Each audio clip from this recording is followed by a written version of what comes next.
এই পৃথিবীতে কোনো জিনিসই তো চ্যালেঞ্জ ছাড়া অর্জিত হয় না। চ্যালেঞ্জ থাকবে, কিন্তু চ্যালেঞ্জ মোকাবেলা করিয়ে আমাদেরকে সামনে অগ্রসর হয়ে যেতে হবে। তো সব কিছু মাথায় রেখে আমরা সামনে অগ্রসর হব ইনশাল্লাহ। এবং যত বাধাই আসুক না কেন, নির্বাচন যথাসময়ে এবং সুষ্ঠু সুন্দরভাবে নিরপেক্ষভাবে অনুষ্ঠিত হবে, এখনও পর্যন্ত সে আশা রাখছি। কিন্তু কিছু শঙ্কার জায়গায় এখনও থেকে যাচ্ছে, যেমন নির্বাচন কমিশন কিছু কিছু জায়গায় অসহায়ত্ব প্রকাশ করে। যেমন আমি আপনাদেরকে বললে আপনারাও সেটা বুঝবেন, যুক্তি মানে বা এই কথাগুলোর যুক্তি আছে। যেমন দেখেন হচ্ছে যে বিশ্ববিদ্যালয়ে এখন যেই জিনিসটা হচ্ছে, সাইবার বুলিংটা সবচেয়ে বেশি হচ্ছে, অনলাইন প্রপাগান্ডাটা সবচেয়ে বেশি হচ্ছে।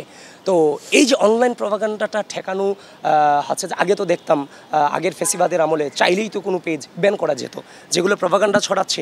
এখন কেন তারা সেটা পারছে না?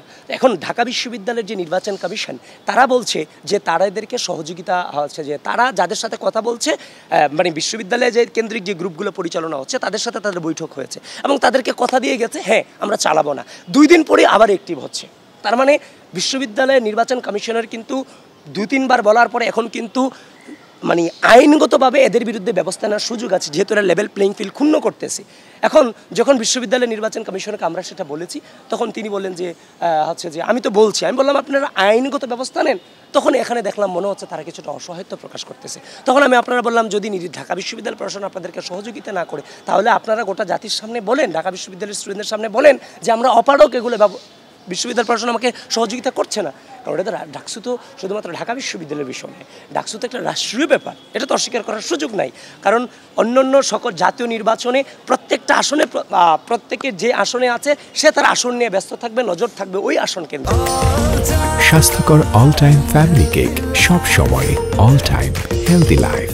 এখন গোটা বাংলাদেশ ডাকসু নির্বাচনের দিক তাকিয়ে আছে, এটা গোটা বাংলাদেশের ম্যাটার। তো সেই জায়গার মধ্যে সরকার যদি এই যেমন ঢাকা বিশ্ববিদ্যালয় প্রশাসনের যেমনভাবে নির্বাচনের দায়িত্ব আছে, তেমনইভাবে রাষ্ট্রের স্থিতিশীলতা বজায় রাখবার জন্য রাষ্ট্রের যে প্রধান আছেন তাদেরও কিন্তু এই নির্বাচনে স্থিতিশীলতা, লেভেল প্লেইং ফিল্ড ধরে রাখার জন্য তাদেরও দায়িত্ব আছে। তো সেই জায়গা থেকে কিন্তু তাদের উচিত যে এই গ্রুপগুলো মিস ইনফরমেশন, ডিসইনফরমেশনগুলো ছড়াচ্ছে, এদেরকে অতি দ্রুত ব্যান করে দেওয়া এবং বন্ধ করে দেওয়া। কিন্তু সেই জায়গায় কিন্তু আমরা সেটা পরিপূর্ণভাবে দেখতেছি যে এই ধরনের কোনো ব্যবস্থা আলটিমেটলি নেওয়া হচ্ছে না।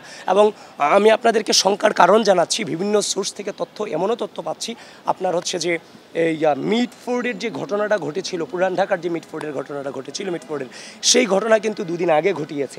ঘটানোর পর শুক্রবার জুমার পরে পরিকল্পিতভাবে যেভাবে মব সৃষ্টি করেছে গোটা বাংলাদেশব্যাপী, এইরকম অনেক পরিকল্পনা আমাদেরকে রাজনৈতিকভাবে মোকাবেলা করতে ব্যর্থ হয়ে এই ধরনের অনলাইন বেশিং, অনলাইন মব এবং সাইবার বুলিং করার জন্য একটা প্রিপারেশন ও বিরোধী শিবির যারা আছেন, যারা আমাদেরকে রাজনৈতিকভাবে মোকাবেলা করতে ব্যর্থ হচ্ছেন, এদের এমন প্রিপারেশন আছে।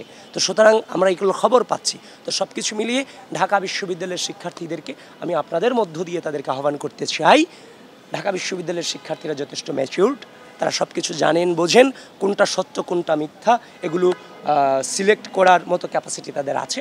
তারা যেন কোনোভাবেই কোনো বিভ্রান্তিতে না গা ভাসায়, তারা যেন সচেতনতার সাথে প্রত্যেকটা সিদ্ধান্ত নেয় এবং তারাও যেন এই মব, এই সাইবার বুলিংয়ের প্রতিরোধে তারাও যেন এগিয়ে আসে।